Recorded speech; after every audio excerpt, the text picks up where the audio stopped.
We are back at a museum in Lotus. I understand that this is the 26th episode. 26. Oh my goodness, 26th episode. I think throughout this 26th episode, we have gone to many different places. Yes. Explored many different cultures. And, you know, we feel that we are time traveling. we're jumping around different periods here and there to see the connections with Master Yun's art and so on. So especially in this series, Museum in Lotus, we have with us Mr. Giuseppe De Giosa, who has been very generously sharing his knowledge, his expertise, and his views on the many different antiques and private collection by Master Yun. Not for sale, but from there we can gain an angle and an access point into Master Yun's feng shui art, feng shui painting, and calligraphy. And if you notice that behind me today, we are once again on the Louis Philippe 19th century mahogany, made in Italy, French style sofa. Oh my God. Yes. The name is as long as a dish or a cuisine in a Chinese restaurant. But you're defining it to perfection. Okay, and you see that I've exchanged the paintings behind us today for 3 relatively smaller ones, which I think are most appropriate for your home. And I changed the painting today for a reason as well, because today is actually a significant day, Mr. Pino. In what sense? We spent about 20 plus minutes talking about other stuff, but I didn't tell you today is a significant day. That 5 years ago, am I right? Yeah, 5 years ago, yes, in the year of 2017, yes, on this very day, this April 26th, it was the launch of the first public art exhibition by Master Yun. Right. At Orchard Ion. Some of you will remember this. In 2017, April 26th, it was Master Yun's first public art exhibition ever. And it took place in Ion Orchard. So some of you were there, and I always say that every single exhibition, it brought greater surprises. It was that exhibition that brought us to 2018 Bangkok, and then to Netherlands, to Spain, and eventually to the Great Wall of China. So that was the exhibition that sparked off everything. It's I'm glad to be sharing this day with you. Great occasion, great date. Yeah. So it's really something. The day, you can check on my post today, that I spoke about the history, about all this art. I mean, to take a step back and look at the progress of Master Yun's art for this 5 years, it's astonishing. I don't think anyone has ever achieved it. That's why on my post today, I congratulated you, or those of you who have owners of Master Yun's painting, because you have seen the value of how his art has gone up throughout the years, especially for those, when they first started collecting the art in 2017, by now, not only have you prospered a lot, for sure, second is that the value of the art, the piece you have gone up by a lot. It's just amazing. Congratulations to all those who have purchased the art at that time, but I also congratulate those who are thinking about new pieces to be added, or the first piece to make part of collections. And these 3 pieces are absolutely fantastic and small, beautiful. You can actually place it in every part of your house, and it will bring happiness and prosperity. Right, yeah. We have friends joining us here before we go into... I shared today's post by saying that today we are going back to the Ming Dynasty, yes, Ming Cao. That it's a good, it can be a good 700 years or a good 400 to 700 years from now. Yes. We're jumping back to that dynasty. Yes. So are you with us today when we jump back in time? I see Betsy, L and S, like and share, thank you very much. Geraldine, Andy, Ethan is with us as well. I can see you watching. Tong Chi Hong, Jenny Ng, and so on. So do like and share. I think it's Eileen C is here. Yeah, okay. I think it's a rare chance for us to actually be popping so far back in time into the Ming Dynasty, part of China, of course, to see these antiques. And these antiques today from Ming Dynasty has to do with my selection of Master Yun's feng shui paintings right behind me, me and Mr. Pino. I will explain why. Good. Right, yeah. Curious to know. Yeah, Laura. Hi, Laura. So I think tonight is a wonderful night as we celebrate Master Yun's 5th anniversary of the first ever art exhibition in Ion. That was also the exhibition that the term or the theme that is existing throughout all his art pieces was coined or was announced. Right. And the term that he used is celebrationism. Celebrationism. Every single school of art, they have their face and their names, yes, like let's say, yes, Impressionism. Yes. We talked about Art Deco before. Yes. There's a period to it. Yes. Postmodernism, Surrealism, and so on. Cubism. Cubism by Picasso. But Maastricht's art, there's a recurring theme, and that's called celebrationism. Yes. The root of the word, celebration, to celebrate all things that's worthy of celebrating. And we can see it from his earlier series of work to some of the calligraphies that are more recent. The theme is recurring. Am I right? Very, very interesting. I mean, let me just ask Mr. Pino about this. Yes. From what you can see, these three paintings, what do you see? I mean, it's very clear to me what I see in the first painting and in the last painting, also because I've seen a certain number of Master Yoon's painting with favorite subjects, and these are definitely the peacocks. Right. For the middle one, I need to have a little bit more clarity, but I would say, because of these feature here, that we're also talking about peacocks, and these are the eyes.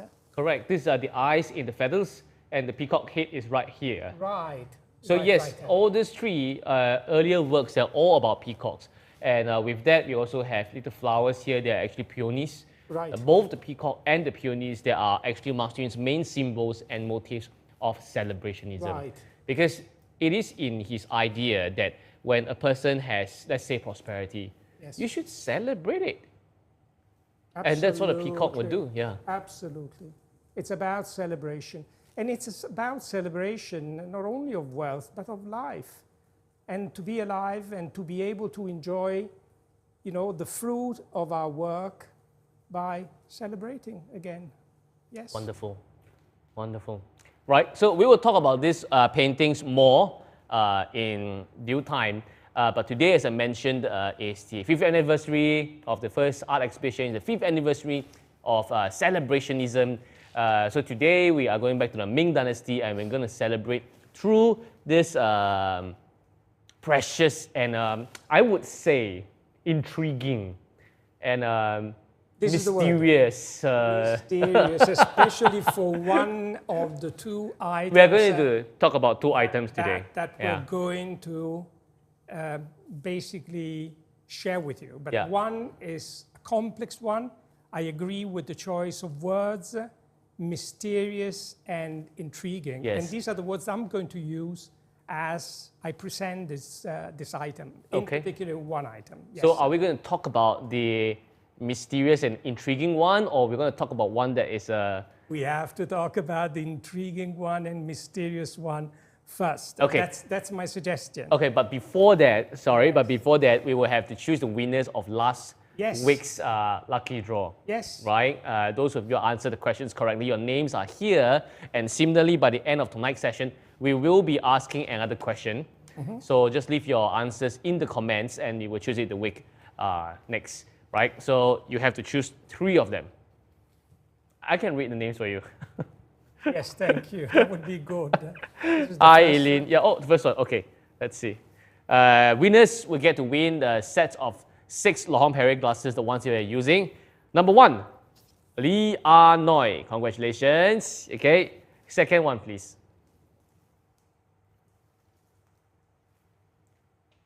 Okay. Let's see. Winning this one, it's something, because ours is such a cultural show. Yes. Yes, and Stephen Le. Congratulations. We have Lee Ah Noi, we have Stephen Le. Congratulations. There we have it. Yeah. Third one. The third winner of tonight. Oh, thank you. Thank you. Let's see. Yvonne Tan. Yvonne Tan, Stephen Le, and Lee Ah Noi, the 3 winners from last week's question. Congratulations. Thank you very much. You get to win the set of 6 Laurent Perrier champagne glasses. Congratulations. Wonderful. Yeah. Now, with this done, now we can talk about really, you want to talk about the difficult one first? I think it's, you said intriguing and mysterious. These are 2 words that, again, intrigue me to propose and share with you the points that I see in this particular sculpture. And if I may, I will just start with the presentation. Okay. And mysterious and intriguing. And this is how I would announce the sculptures. The sculpture is a 17th century sculpture. 17th century sculpture. Which means we are talking about this right in the center, right in the middle of us. This is a sculpture. It's a head, as you can see. And as I mentioned, it's 17th century. The 17th century corresponds to the Ming period or early Qing. And therefore, the Ming period, just to give you an idea and just to refresh your memory, goes from 1368 to 1644. But 17th century is from 1601 to 1699. And during that period, also the Qing era or dynasty started. Right. So this could be Ming or early Qing. And this just to be cautious in dating this piece. Now, as you can see, this is a head. As you can see, this is gray stone, and it's been marvelously carved by an exceptional person, craftsmanship, exceptional. And exceptional because of the details. Now, when it comes to the identification and of this piece, in spite of the research that were conducted, I have not come to 100% conclusive answer about the identity of this piece. In other words, what it represents and why it was created. For sure, this head was part of a much taller and complete figure, and the body is missing. Now, when we look at it, the first thing that comes to my attention is the headgear. Extremely unusual headgear. I have not seen it anywhere else, and I will describe it. It's actually made up of 5 pyramids. I can see that. This is one pyramid, solid one. Yes. And we have 1, 2, 3, 4, 5. Intentionally, yeah. 5 pyramids. Now, if you look carefully, at the base of each pyramid, there are 2 triangles each. Yes. There are 2 triangles. Now, when we look at the first segment, basically it stops when it reaches the back. It doesn't go all around. And on top of these 5 pyramids, we actually see, and I hope you can see it, there's a circular short column. Circular short column. 100%, yeah. Right. Then we actually go to the second segment. And the second segment, immediately below, underneath, is made up by consecutive niches, one carved into the other. Right. All this, we can see that, yeah. But examining with extreme attention, you will possibly see that there is a figure. Here. There's a figure. Here. Correct. And when you look at the figure, you start asking yourself, what sort of figure is that? And I have to say that only with the magnifying glass and with a good light, I've been able to establish that this is the head of a dragon. This one we are looking at then. And this is flat. The dragon is being sculpted with, it's from its sides. Oh, Yes. now we can see it. Now we can see it. And Yeah. So this is the, possibly this is the mouth of the dragon, huh? This is the and The then dragon, we see the The mane. horns, main horns, and this is where the body goes into. So a small little Easter Detail. egg detail that's the crown and the triangles, the pyramids. We see the niches that Mr. Pino mentioned. And here, right in the center, it's where the dragon appears. And that little key, which is the dragon, would just allow me to have an hypothesis about what this is. So far, it would be not possible for me, based on what I've told you, to share what I believe it could be. Now, that there is a third segment here, which is the last one, and this segment goes all around. It's pearls. It's pearls. Oh, okay. You are absolutely correct. Right. You're absolutely correct. Still, I am not in the position to identify this figure and this head. I'm not. What starts to help me is to find on the forehead a hollow circle. Yeah.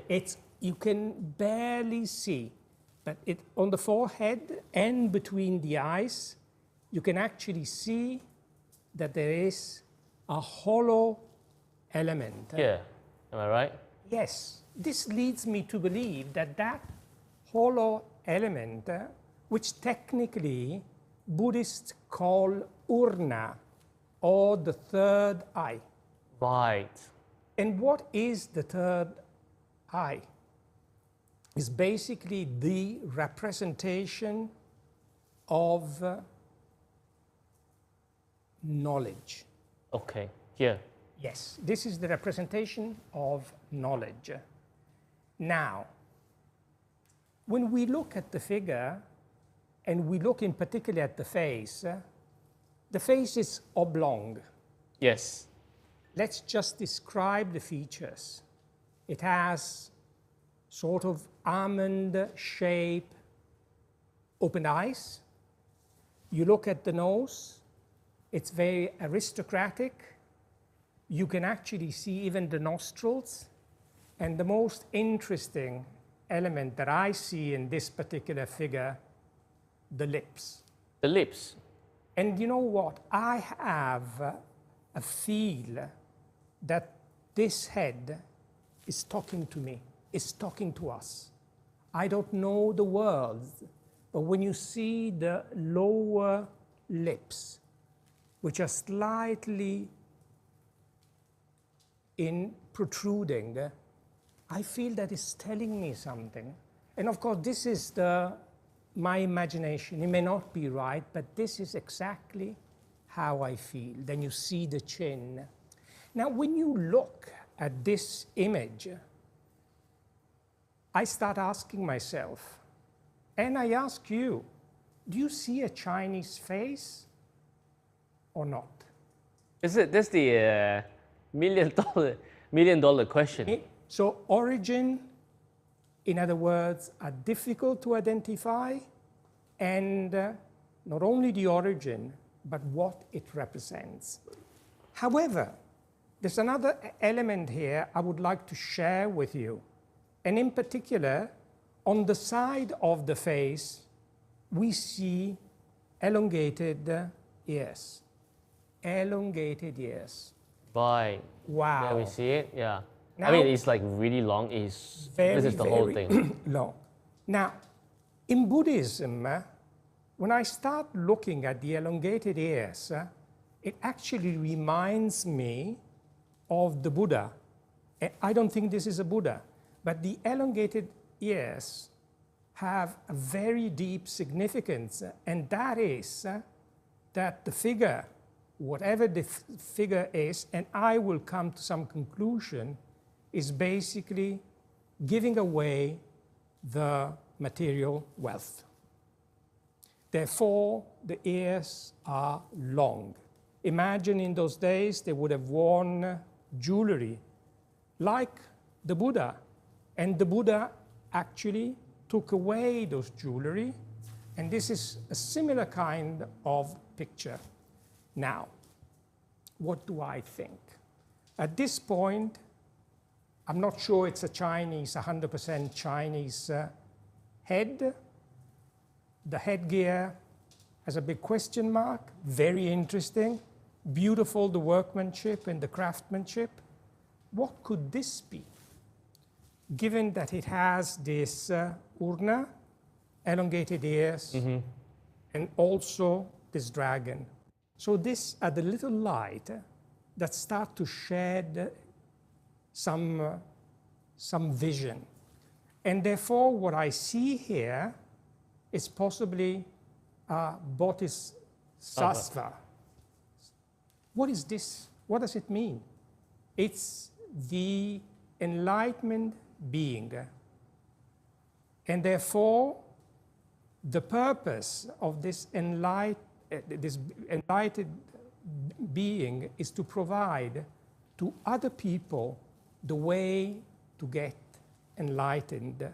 Enlightenment means, again, knowledge. It also means the understanding of the human suffering, no more nor less like the Buddha.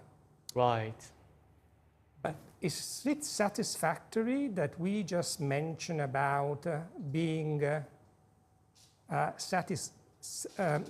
Bodhisattva. Yes, thank you very much.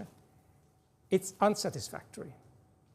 To me, the fact that it has a dragon might well mean, but I would not bet on it, that this is a guanyin. It's a guanyin.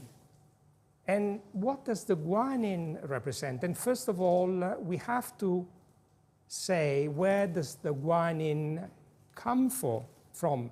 First of all, this is the Chinese terminology for this figure, head. At the same time, it's been extensively used all over China and in Southeast countries. Right. And is basically representing compassion. And therefore, it is identification and personalization of compassion. What sort of compassion? It's compassion towards the poor, sick, disabled people, and at the same time, those who are unfortunate. And she's actually the protector of all of this.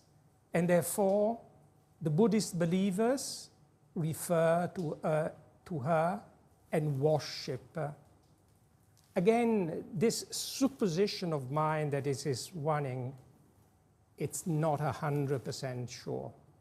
And therefore, further research would be required by a curator who has a deep experience in Ming sculptures, who would be able to add extremely informative and richer details about what we're talking about to explain better my few points that I've made in the narrative. Right. So this is really a sculpture.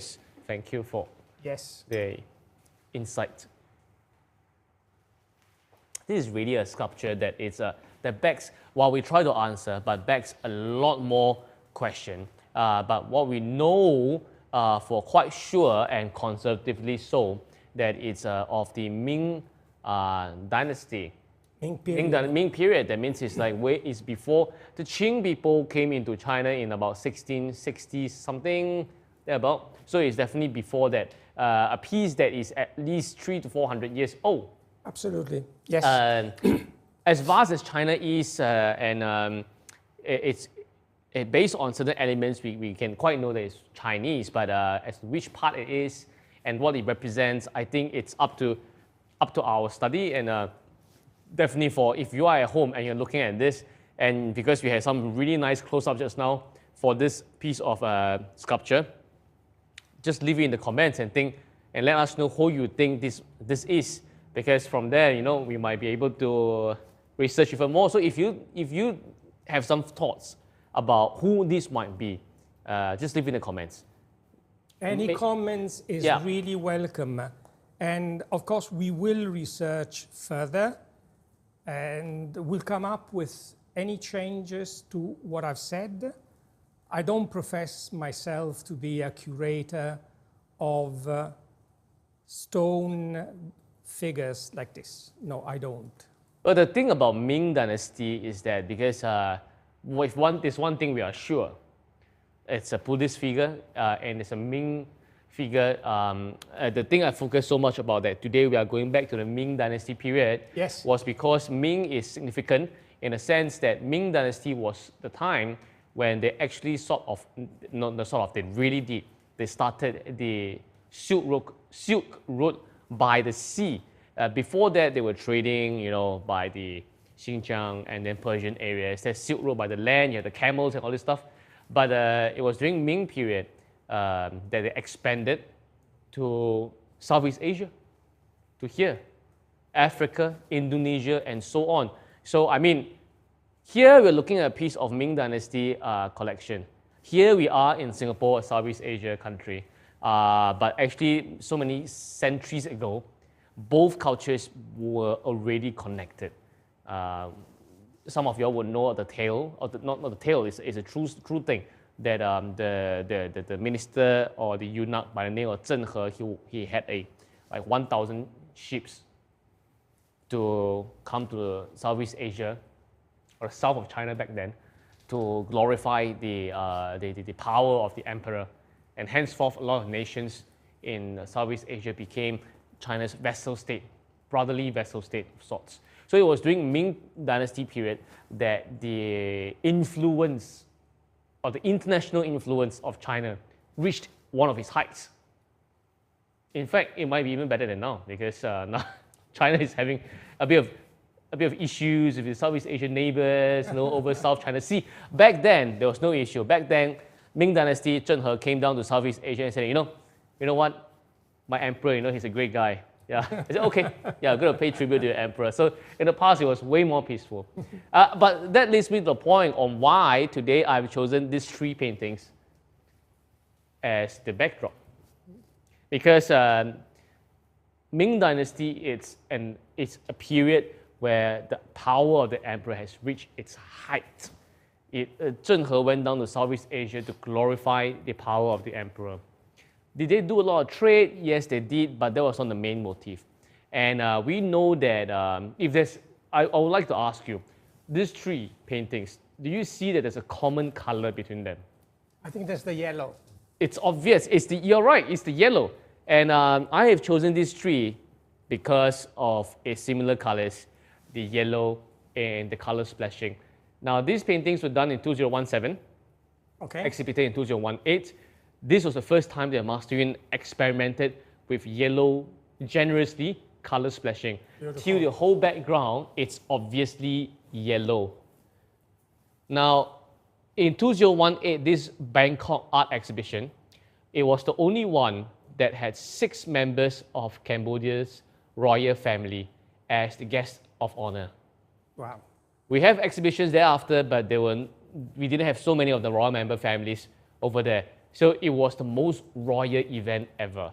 And if you look at some of the yellow, it looks really royal. I mean, look at this.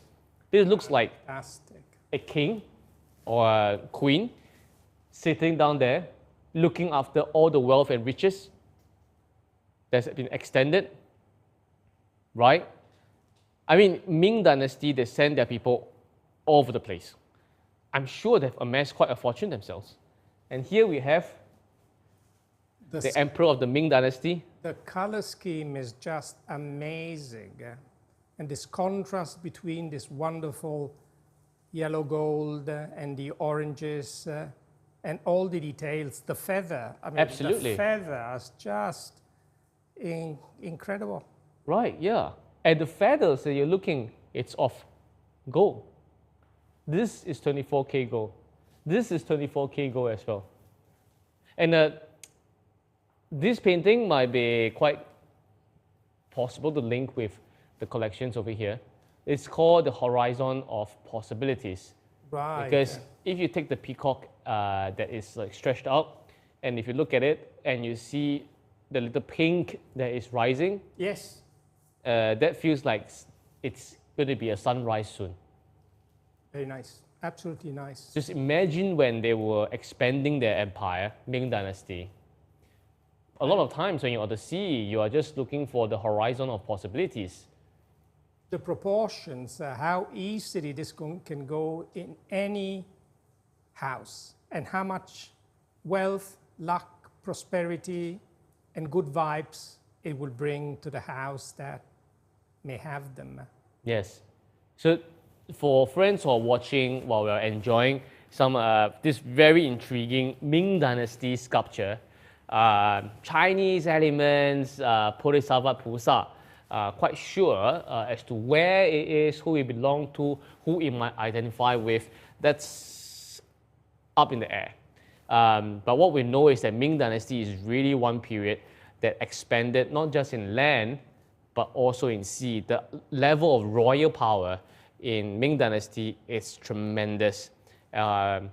These three paintings were first exhibited in Bangkok, and there are the only three of these sizes that I've left that are with the yellow backing, yellow background. I used to have more, but they were sold. All sold. I'm only left with these three. These are the only three left. These are the only three that is with yellow color splashing background. They should be grabbed all together and placed in a beautiful house, Yeah. wonderful wall. Yeah. And each one is talking to each other. Right, yeah, absolutely. So I think it's a good collection to have because not only is the color splashing on yellow, it's such a rare thing, it's monumentous. It also happened to be exhibited in the Bangkok exhibition where 6 royalties were there, and it's something that would not be duplicated another time. Master Yun has not been painting this kind of peacock for the longest period of time. Beautiful, absolutely amazing. So we have this intriguing, still very intriguing. I like the details that you gave because it gave me a lot of ideas of, I like the research stuff. So it gave me a lot of ideas and to take a little hints here and there to actually go there and research more about this piece. Hopefully one day we will actually find more relevant details about this piece, but Ming Dynasty for sure, maybe even earlier, I don't know. But there's a second piece you want to talk about today that is also of Ming Dynasty. So tonight it has been decided that out of the collection, 2 pieces had to belong to the Ming period. So as I mentioned, the Ming period goes from 1368 to 1644. Right. And here we have what I would call a small bench or a table. So we are talking about this bench or table that we are using very well right in front of us to have the whole de Lahong Perrier champagne. Yeah. What's special about this piece? I think it just represents in a very good way the Ming design and the Ming philosophy.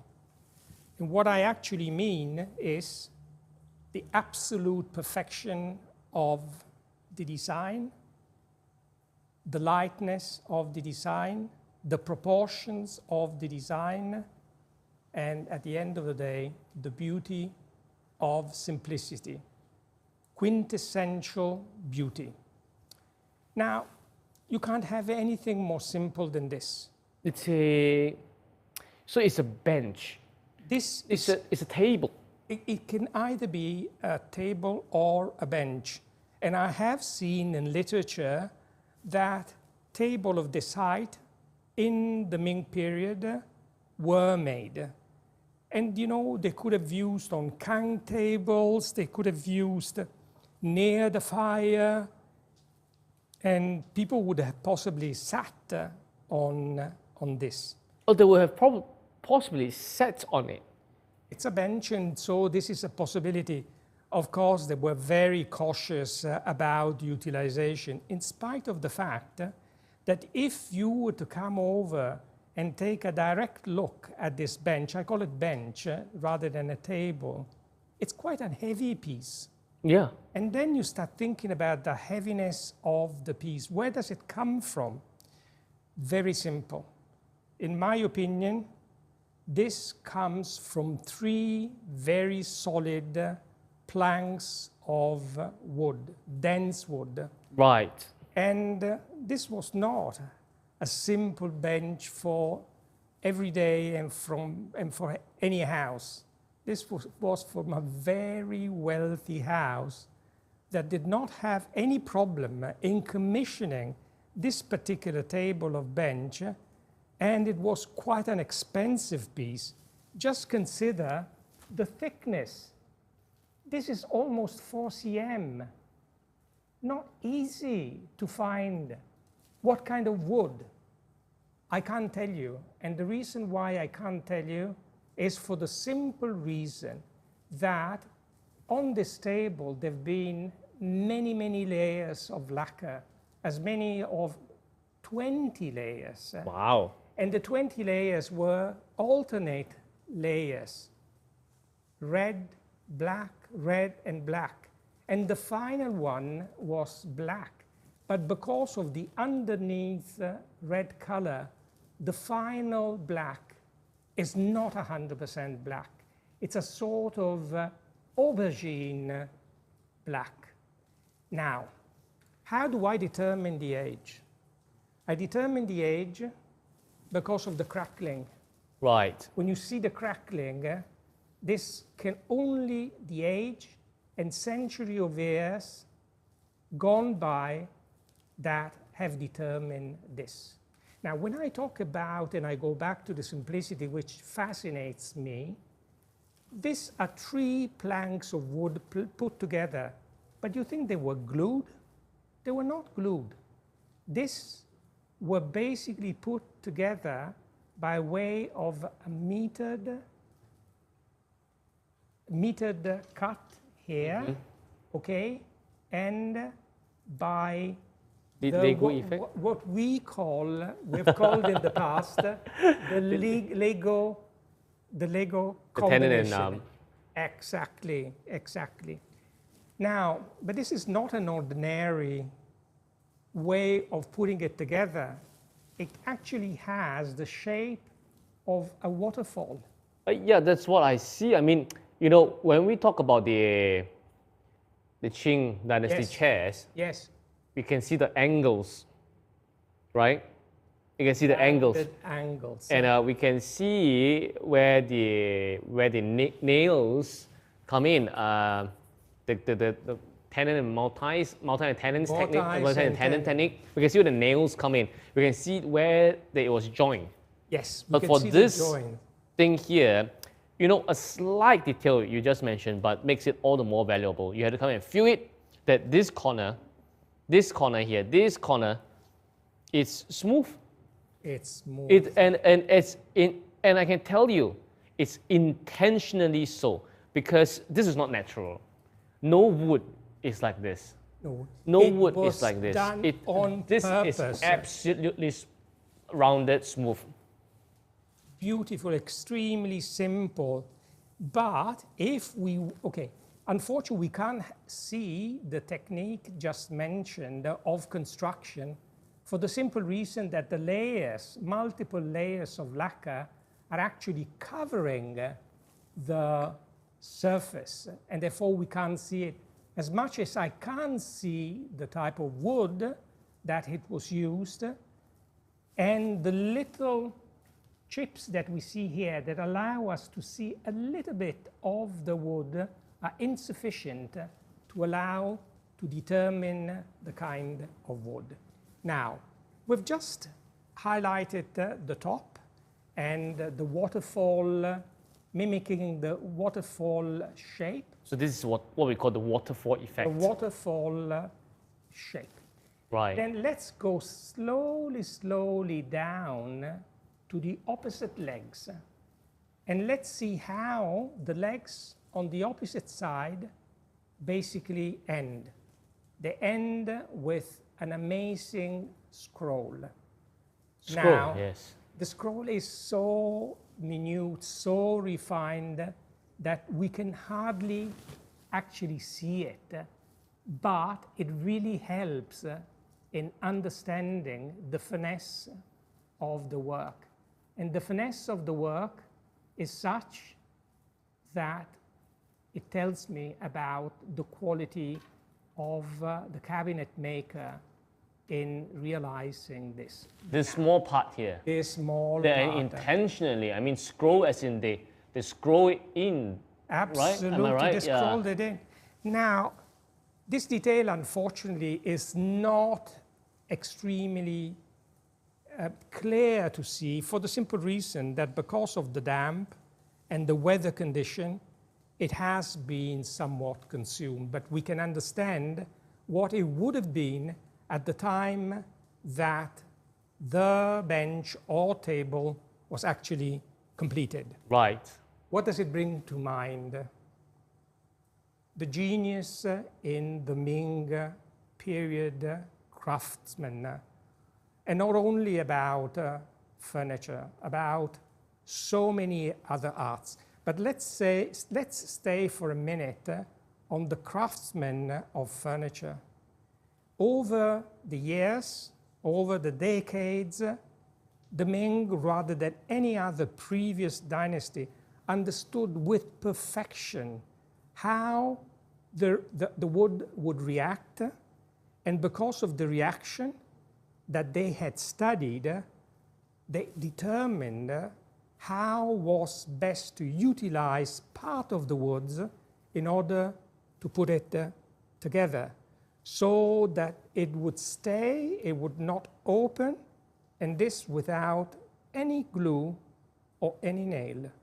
And this, after more than 400 years, this bench is still existing in perfect condition. And I think this is just work of art. The same kind of art, and I use the same expression to identify the quality of the paintings that we see just after us. And I'm sorry, with my head, I'm covering one of the paintings, and I feel very guilty. But when you're fine, yeah. You're fine. Yeah. It was magic, yeah. Here, the team is just amazing. As soon as they follow us and they understand what we're trying to say or what I'm saying, immediately they can. They are magicians in their own rights. They are, you know, as you described, the Ming the Ming Dynasty craftsmen with such intricate science and engineering, but making it such, you know, so subtle. There's a balance of the whole thing. You talk about mastering art, you combine of the elements and delicately making in painting, just like behind yours. And of course, our dear crew today always make magic happen. You know, I mean, look at the title of this painting. It is really the horizon of possibilities. When all these elements come together, it's truly the horizon of possibilities. That means that it has been done, there are possibilities, and you're looking at the horizon of it, which means there's more to come. You're only seeing that the sun is starting to pop up. In fact, if you look at this painting, the sun is not even there yet. You can see the rays of the sun. It's like it's sunrise, and more is about to come. Amazing. The grand meaning of this. And then horizon of possibilities of this little bench and the horizon of possibilities in Master Yun's painting and art. It's unbelievable. It's stunning. I mean, can you imagine 300 and 400 years later, before Ming Dynasty was connected with us in Southeast Asia? And you said earlier, you said nice, very good expression, the engineering. Look at the engineering of these paintings, the depth, the colors, and how one color is helping another color to come up. It's not static, it's in movement. Yes. And that is the fascinating part. And that is all realized not only with the strokes, but in deciding the point where the colors have to go in order to enhance the beauty of the painting. It's all about elegance, beauty, equilibrium, engineering. Just like the two pieces of antiques we've seen today, you know, it's like where do the pieces go? How many layers of lacquer to apply for it to have this waterfall effect. It's not it's easy to create angles, but it's not easy to create rounded angles. Just like here, when you see the triangles combine, to what extent, to what angle, and how regular it is, this got me intrigued. I'm going to read about the triangles in the crown thing. Yeah, so this is really something. It's not that easy. It's not easy. I mean, again, about the pyramid. But if you consider the Egyptian used the pyramid, how are the Egyptian pyramid different from the pyramid that we see here? And that tells us about the knowledge, or knowledge that the Chinese, during the Middle period, had of those architectural construction. Right. And so the imagination goes, but definitely, I mean, there's something more to the narrative that I have brought to your attention, for which I excuse myself not to have come to a conclusive element regarding the identity and where it originates. Well, not everything needs a conclusive decision, Correct. because just like Master Yin's art, when you look at it, and when I look at it, and when you look at it, they might bring you different feeling, different taste, different perspective to it. Imagination. But we know certain things are facts. Yes. Like Ming Dynasty, Bodhisattva. We know for a fact that Master Yin's art, it's along the lines of celebrationism. It's definitely about something positive. Yes. It's what you feel about it, that's it. But you mentioned about triangles, you mentioned about pyramids. It just sparked me off that triangle and pyramid looking things. And if you look at, I don't think Master Yin created this intentionally, yes, but this painting by itself, which is called the Mountain of Gems, as I said, that it looks like a king overlooking the entire wealth. Actually, this positioning also has the triangle effect. Oh, yes. If you see the lines, because the feathers open up and the head is here, so there is the triangle effect that's happening here Right. as well. You didn't really see it in other paintings, but this piece, you have it. Yes. I think the triangle does mean a particular something to the predecessors, to the ancients, perhaps universal truth as well in that. So this is, of this tree, this is my favorite. I like the color, I like the stance of the entire peacock, domineering, looking after the wealth, and probably the shape. Definitely. Yeah. I mean, it's the easiest to talk to us and to tell, but there's so much subtlety in both pieces here that I'm looking at. Yes. So much subtlety, very, very beautiful. We might have the chance to look into detail of the other paintings behind us, unless they are first sold. Before they are already sold by the time we come back again. But I think it's a great day because today is the anniversary of our first ever art exhibition in Ion, which spurred off so many other exhibitions thereafter. And because of that, this morning I went to take a closer look at Master Yin's art, and I realized that these are the ones that are still with us, that has the yellow background to it. I think to kind of celebrate this thing, while we have definitely gone through the intriguing and mysterious Ming Dynasty sculpture, which quite a link to the arts because it's up to interpretation. It's still, a lot of things are still up in the air, and this bench or this low table that has been wonderfully structured, it's just stunning. It's just stunning.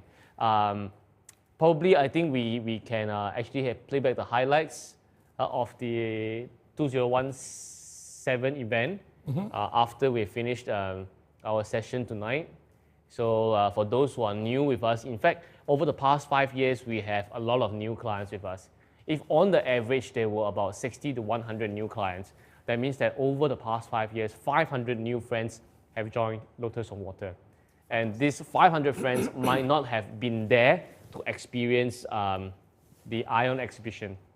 Do you think, Mr. Khan, that this bench or table will still be for a while? Oh yes, yeah, because I have been I have been very nicely using it as a complement to this Louis Philippe so far. Yes. Because I could have possibly used a Tibetan chest Yes. as you know, when people are here sitting, they do need somewhere to place put a glass. their Laurent Perrier champagne glass. Yes. But when I tried with a Tibetan chest before, but they were a bit too tall. Yes. So it kind of blocked the wonderful beauty Flow. about this this sofa. So until I got this bench over, I said, okay, wow, look at the height. It's perfect. Perfect. It's, Absolutely perfect. It's perfect and it doesn't block anything. I can place stuff. And also, as you mentioned, even though it's centuries ago, it's so steady. I want to let you know how heavy this this grey stone part of a sculpture. It's really heavy. It's really heavy. So this bench is really taking care of it. So it would be here. It's a great bench. And a beautiful combination of the two pieces. Beautiful. Yeah, absolutely. Right. We're definitely going to, at the end of this tonight's program, so stay till all the end because we are going to take a look at Master Yun's art exhibition in Ion. But before that, we have to ask the question of the night. Right? We know we went to Ming Dynasty for all this, but I also say today is a significant day in terms of Master Yun's art. Yes. Right? Because 5 years ago, we had the art exhibition in Orchard Ion, which was the first ever public art exhibition that spurred off all the rest of the exhibitions thereafter, including 2020 Great Wall of China. And I also said that 2017, the exhibition in Ion Orchard, was the birth of Master Yun's recurring theme in his arts. Something-ism. Yeah, it's not surrealism, it's not cubism, it's not impressionism. What ism it is? What is that? What's the theme in Master Yun's art? What is the ism in Master Yun's art? That is the question. Because I think a lot of the antiques that we actually featured in Museum in Lotus, they do share that theme as well. Because we see the ancient sculptures gilded in gold. That's celebration of life. That's celebration and celebration of of faith. We see, I remember very clearly, we saw a lot of wonderful Japanese antiques, right? The tanzis, all this, so meticulously carved. It's a celebration of their workmanship, right? We saw the Tao, the art, how much respect and deference they pay to the refiners of the art. That's a celebration, indeed. So this theme is recurring in Master Yun's paintings, regardless is it the earlier works or is it a later calligraphy. What is Master Yun's main theme?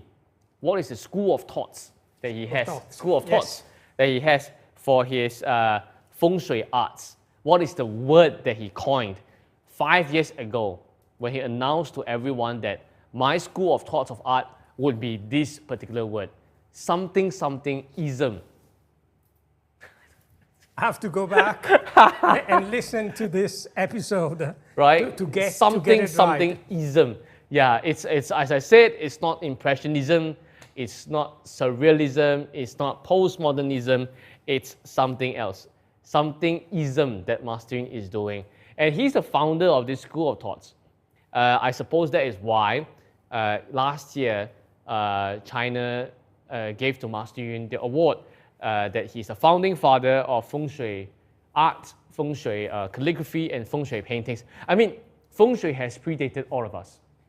Yes. The fact that Master Yun has been honored as the founding father of this various form of art, feng shui painting, feng shui calligraphy, it must be something he has brought to the table, not just that he is on the Great Wall of China, but this idea that he brought along that differs him from the many different arts that is happening today. Because, innovation. A lot of arts that are in the modern world, it's a bit upset. It's a bit detached from what's going on in the world. But Master Yun's art, it's different. He has this idea true and true, before, in the past, and even in his most recent work. Right? So it's a keyword. Leave it in the comments. We talk about this word all the time. something-ism, go take a look at it and put it in the comments. It's going to be great. If now, if you own Master painting, then you look at your painting with these spectacles of something-ism, and then you realize that, yeah, it's true.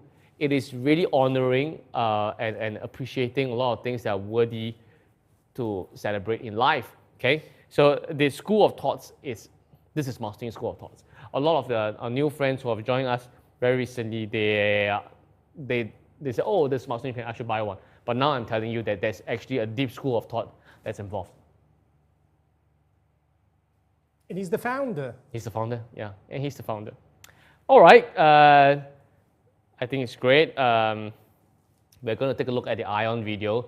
So thank you very much again today for sharing with us this very intriguing, I would still say, mysterious sculpture. This bench, as you asked me, will be here in the gallery for a while, along with this Louis Philippe sofa. So do come by the gallery over the weekend or from Thursday onwards to actually enjoy it, take a look at it, touch it a little bit to feel the curves. Yes. It's really wonderful. I think there will never be a chance for you to get so close to antiques that are from Ming Dynasty 300-400 years ago. It's and of course the matching of the sofa and the Chinese antique and Master Yun's feng shui art. And do give us some opinion about what you think of this head. Right. That yes. would be good. Yeah. Then we have more leads to go and research on it. Yes. Yeah. Cheers. Cheers. Cheers to the birth of Master Yun's first feng shui art exhibition.